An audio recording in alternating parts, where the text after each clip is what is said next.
The lost city of Mohenjo-Daro, the forgotten civilization of the Indus.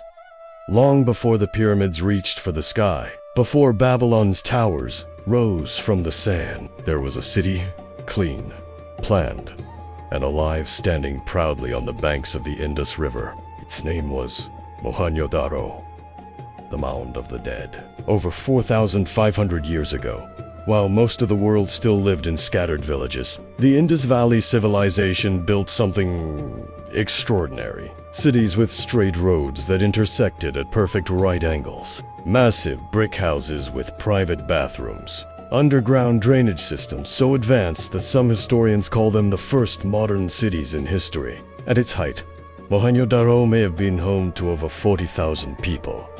Merchants, craftsmen, farmers, and priests living in remarkable order. There were no kings, no grand temples to the gods of war, and no monuments to glorify rulers. Instead, they built for the people.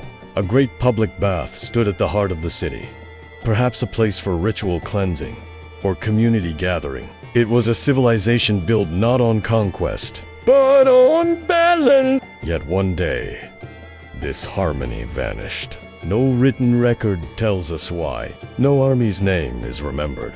But when archaeologists uncovered Mohenjo-Daro in the 1920s, they found an entire city frozen in time. Streets littered with skeletons, homes collapsed, tools abandoned.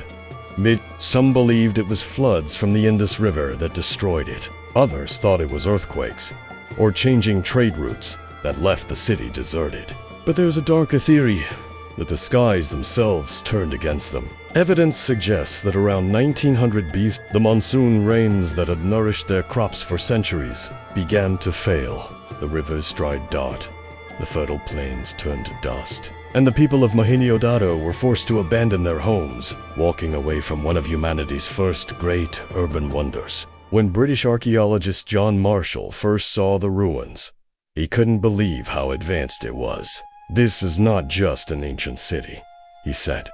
"This is civilization itself." The most haunting discovery: the dancing girl. A small bronze statue of a young woman, standing proudly with one hand on her hip, full of confidence and grace, across 4,000 years. Her expression still whispers, "We were here. We lived. We built." And yet, the Indus people left behind no grand tombs, no kings, no war stories, only bricks, art, and silence. Their script, carved into seals and stones, remains undeciphered to this day. We still don't know their words, their songs, or the name they gave to their own land. So the city of Mohenjo-Daro stands as a riddle, proof that long before recorded history, human beings had already learned how to live together in peace, art, and ingenuity. The world remembers Egypt and Mesopotamia as the cradles of civilization. But in the dust of Pakistan's Sindh province, the ghost of another cradle remains quiet, forgotten, but not lost. For some mysteries aren't meant to be solved, only remembered.